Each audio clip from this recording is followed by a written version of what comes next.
Hi, I'm Reverend Rodrigo Solano, minister at the Unitarian Universalist Church of Olinda. If you're like me, you probably like a few different types of music. My taste spans from classical to heavy metal. I also like a good dose of pop, as well as Mexican folk music, which itself encompasses a diverse umbrella of genres and styles.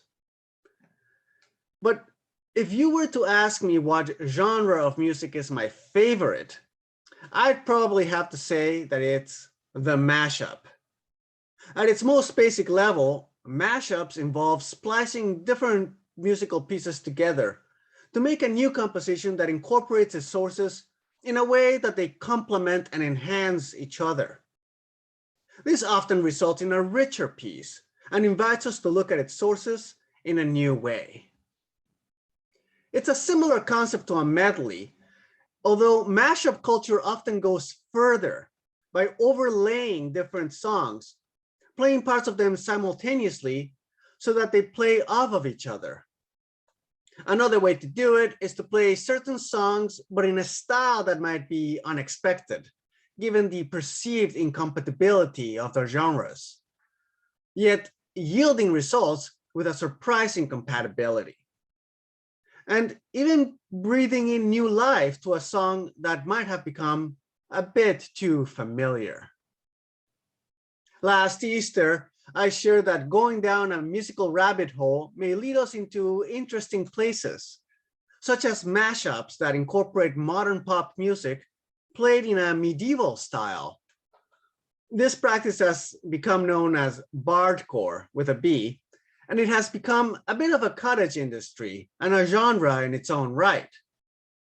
Indeed, there are even bands that specialize in mashups, often playing certain well-known songs in a different style. One of my favorites is the Mexican group Tropical Forever, which plays pop classics from the 80s and 90s in a Latin cumbia style. Another gem that I've come across is the band Beatallica, which plays versions of songs by the Beatles in the style of the heavy metal band Metallica. For me, one of the most gratifying aspects of this mashup genre is that beyond offering a fun and enjoyable piece of music, they also stimulate a new appreciation for how things may synergize together, offering something that can be greater than the sum of its parts. There's often an element of surprise and a fresh challenge to preconceptions about what different currents can or cannot go together as tranquil streams that meet and merge. Our own faith tradition is a real-life religious mashup.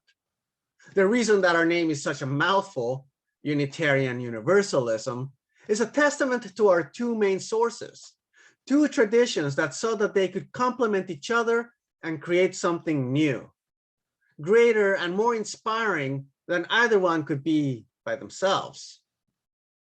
The Universalist message of radical inclusion, along with the Unitarian practice of challenging strict orthodoxy, augmented each tradition's ability to inspire and guide a more fulsome, living tradition.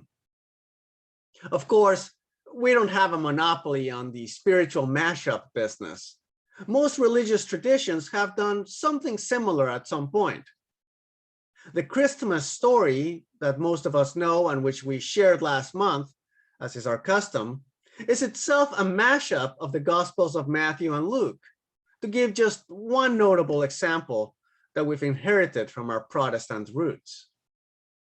Now, the excitement that comes from hearing and living mashups is also tempered by the sobering realization that they aren't as easy as they look.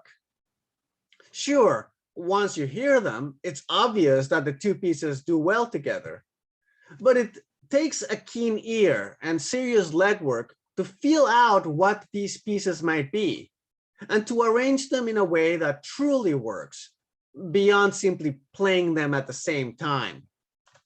And I've been around the mashup block long enough to see many instances when the mashup doesn't actually work out as well as it might have seemed at first glance. In our live online service, we tried out singing certain hymn mashups of sorts, using the lyrics for one hymn with tunes that are usually played with other unrelated hymns. And yet, it works, usually.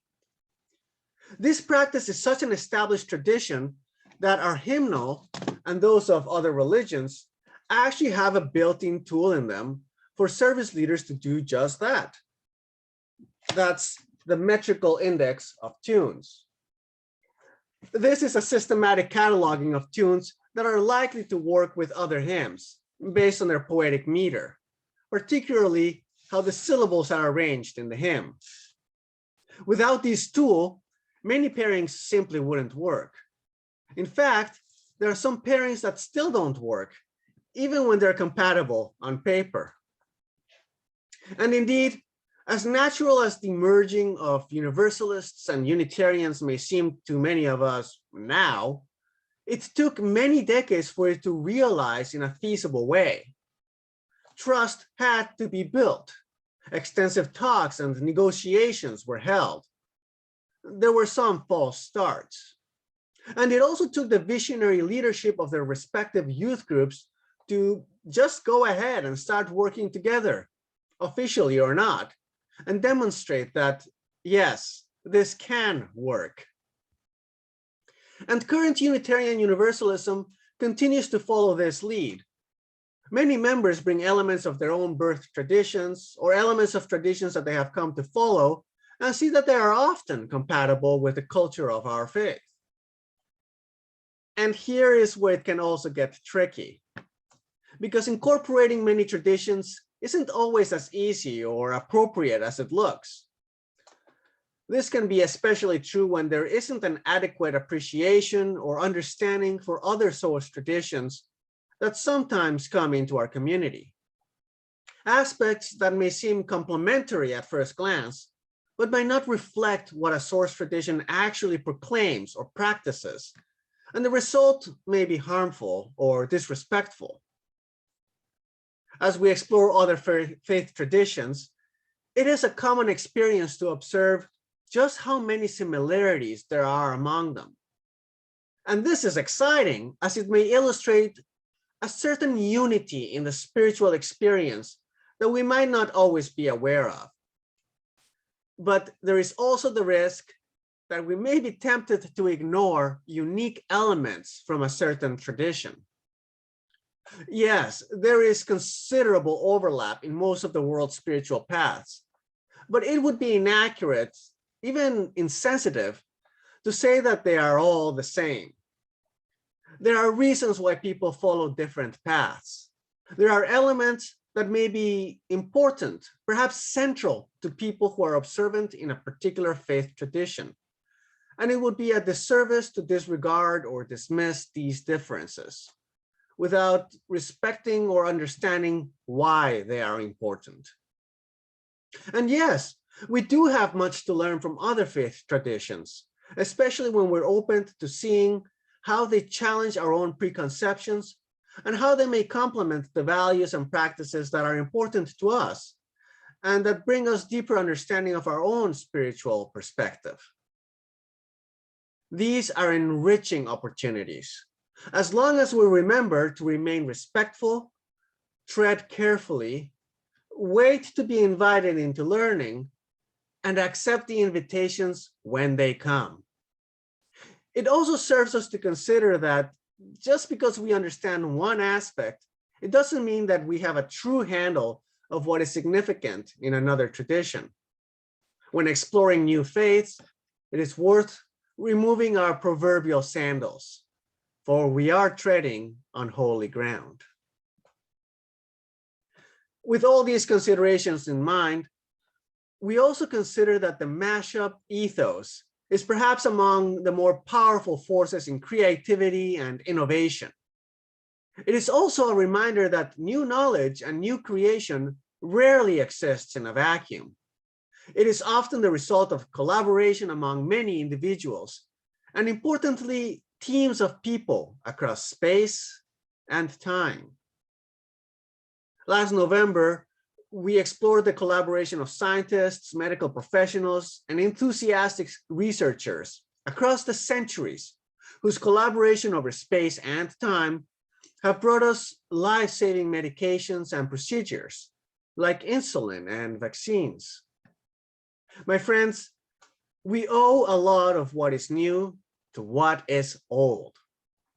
Moreover, current wisdom tends to come from more than one source, especially when it brings in new perspectives or when it challenges what we've been accustomed to. My friends, it takes work for things to work together, and it can be incredibly gratifying when they do.